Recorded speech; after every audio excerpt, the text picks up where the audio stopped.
Five bells. Stand by all stations. Attention, all districts.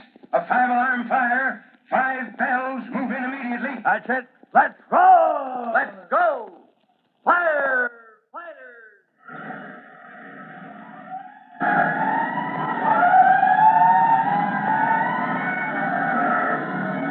Presenting Firefighters, the true-to-life story of our unsung heroes who stand ready to ride by day or night against our most murderous enemy, the demon of fire.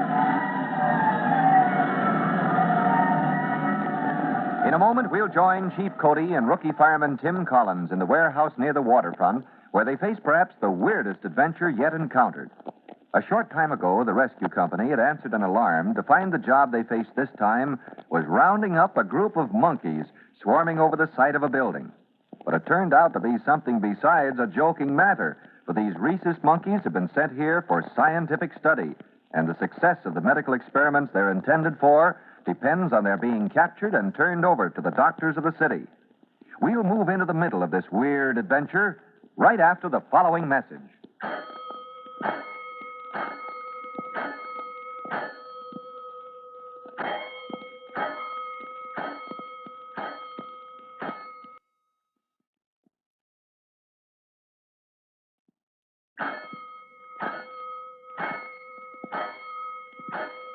Let's go, firefighters. Let's join Chief Cody and rookie fireman Tim Collins in the huge warehouse, where, by using streams of water from the department's hose, the monkeys have been driven down from the side of the building, through the door, and into the cages, which are now closed. That is, half of them are. The rest are hiding somewhere in this crowded cavern of a room. No man is anxious to go poking around for the missing monkeys, but they remember what happened to Tim's pal Mushnosky, who got a bad case of fleas from one of the monkeys and had to be rushed off for emergency dusting. But as Chief Cody is saying now... Well, the hunt is on again, Tim. Listen to those critters carrying on in the cages. Yes, sir. We got half of them, but our job is still far from finished. Yes, sir. Well, the door's closed, the exit's blocked. Plenty of firemen around to keep a lookout, Chief. Only how we find them? You'll just have to smoke them out, son. We can't sit around till they come out. That may be days from now. Yes, sir. Well, I guess I'd better get myself a pair of those heavy gloves, sir, and start searching dark corners up there in the rafters. No, that'd be like looking for a needle in a haystack. Well, what else can we do, sir? No, I don't know. But I think I know someone who might. Spider Jones, the famous monkey man. Yeah. The monkey man? Well, I don't mean that quite the way it sounds. He's human enough, although he is a character. He just might be able to give us the answer. Well, I hope so, sir. If this story gets in the papers, how we let a bunch of monkeys make a monkey out of the fire department, we'll be the laughing stock of the town. Yes, I see what you mean. And more important, these doctors are depending on these monkeys to finish their medical experiments. Yeah, that's right, sir. And our only hope of corralling them now is Spider Jones. Well, I'll set a guard here, Tim, and then we'll roll. Minutes later, the chief's bright red car is racing toward the city zoo, where the chief explains to Tim the famous monkey man can be found on any sunny day. And sure enough, Spider Jones sits in front of the monkey house, a heavy-set man with beetling brows and long arms, looking not unlike the animals he's an authority on. When the chief explains his problem, Spider turns to the cage and says... Yeah, these are the rhesus monkeys in this here cage, Chief Cody. Hear what they're saying? No, and I don't want to, Spider. I've heard enough from those we got in the warehouse. Let's get away from here. I know how you feel, Chief. How about that bench over there? Yeah, all right. They heard every word you two said, and they don't like it too much. Naturally, an expert like you can understand every word, Spider. Well, what did they say? Well, they said... you sure you didn't get it, son? Oh, not me, Spider. Any reason why I should? Well, yes, now you mention it. Seems like you and the chief ought to speak their language. From what I hear, you've had plenty of experience with monkeys today. Well, have your fun, Spider. Only for Pete's sake, tell us what to do. Imagine the fire department coming to old Spider for advice. Well, we run into a lot of things, but this is a bit out of our line. Shouldn't be. That training school of yours, Chief. Why don't you put in a course on monkey control? I'd be willing to teach your rookies, for a slight fee, of course. Spider, this is serious. These monkeys were shipped to this country for a very important scientific experiment. Mystery of one of our most dreaded diseases may be solved, and countless lives saved if we recapture these animals. Yeah, that sounds right important. And if old Spider can help in any way... Well, you can, sir. Tell us how to catch them. Well, hadn't ought to be too difficult. Tried bananas? Oh, yes, and it didn't work. Right now, they're in a warehouse. We could probably get nets over them if we could smoke them out into the open. Big warehouse, lots of places for them to hide. Yeah, that's right, sir. Is there any way to bring them out into the open where we can nab them? There might be. I'd have to see the place to tell. Well, then, what are we waiting for? Let's get going. Firemen always in a rush. Now, I got to go back to the monkey house first and get their advice. Now, look, Spider, I know you better than that. You can pretend all you want to, but I think you've already made up your mind what we'll have to do. Maybe so. But I still need a couple of minutes to myself. You will see why later. I'll meet you back here in 5 minutes. A few minutes later, Chief Cody's car is approaching the warehouse again at breakneck speed. Spider Jones is sitting in the back seat quietly, calmly, as though racing through the streets was an everyday affair for him. The moment the car brakes to a stop, Chief Cody and Tim are out of it, hurrying toward the huge closed door of the warehouse. The Spider ambles on behind and lets them push it open. Come on, Spider. Get in here quick. If one of those monkeys should dash past us, I'd be awful mad. They won't. Very few things could pry them loose from their hiding places right now. You can see your problem, sir. It's not very light in here, and there are a million hiding places. Behind those bales and boxes and crates and... Well, did I say something funny? No. Just look at your men standing around this place, Chief. Collars pulled up, helmets pulled down.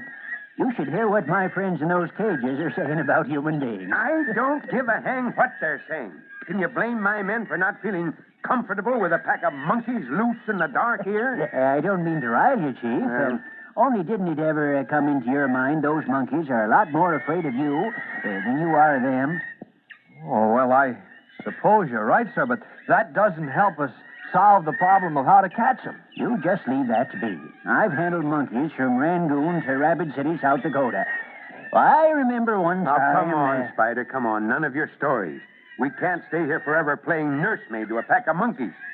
Now, we're pretty sure they're all in here. Yes, sir. The streams of water we played on them outside drove them right through the door. Oh, they're here, all right. You're sure? I mean, how can you tell? Oh, I can smell them. You can't fool an old carnival and circus man like me. Nobody's trying to fool you, Spider. The point is, can you fool those doggone critters into coming out in the open, where we can net them? Nope. Nobody can fool a rhesus monkey. They're a lot smarter than a lot of people I know. Well, then there's nothing we can do. Why, sure there is, Tim. I hate to do it, but there's no other sure way. Well, what do you want us to do? First, get those monkeys in the cages out of here, and your smoke eaters, too. I don't think they'd like the way you put them together in the same breath, sir. Who? The fireman or the monkeys? That's all right, Spider. You know what you're planning? Sure. And I got my doubts as to who would be the most scared, the men or the monkeys. Now, the three of us will stay here with these nets you spoke about. Oh, but how will you get them out into the open where we can net them? That's easy. Now, the second thing you do is to call the zoo. Tell the head keeper I've looked the place over, and it's the only way. What's the only way? To play on their sense of fear, of course, Chief. Oh, now, look, Spider, before I blow my top, how do you play on a monkey's sense of fear? A python, of course. A who? Python. Didn't you ever hear of a python, young feller? You mean the big snake? That's it. While you were phoning, I fixed it up so we could borrow one from the zoo. They'll send him over. I hope you know what you're doing, Spider. Nothing else in the world will pry those monkeys out of their hiding places. They hate and fear snakes like poison. They're scared now, and this is the only thing that'll make them scareder. They'll come out in the open chattering like human beings. Of course, if you're scared... Oh, don't be silly. If that's the only way, it's the only way. Well, sure. Well, I guess it's a good idea. You don't look like you meant it. Neither of you. Risk your life every day of the week, and right now you're nervous as kittens over a few old monkeys and one big old snake. I'll be a monkey's uncle if you ain't. Yes, sir, a monkey's uncle. Well, personally, I wouldn't blame the Chief and Tim if they were a bit nervous, would you? But if this is the only way to bring the animals out of hiding where they can be recaptured, they'll do it. There's no doubt about that. Well, to see what happens, be sure to be with us for your next exciting episode of The Firefighters.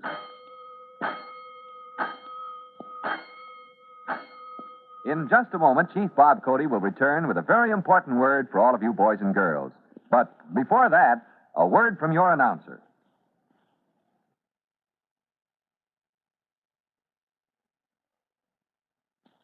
Here's Chief Bob Cody with a special message for the Firefighters Brigade.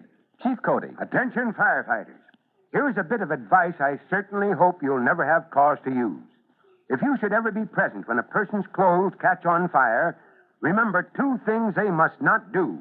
They must not run because it will fan the flames, and they must not remain standing because they may inhale the toxic fumes. The only way the victim can be helped is to lie down where the flames can be smothered with coats, blankets, rugs, or anything else of that nature. Remember, this might someday save a life, so don't ever forget it. Well, that's all for now. This is Chief Cody saying so long until next time. Fire Chief Cody and the young rookie fireman Tim Collins will be back on the same station the next time you hear...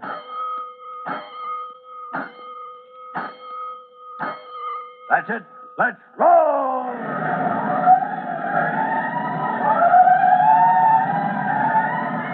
Let's go! Firefighters! Firefighters is a copyrighted feature of William F. Holland Productions.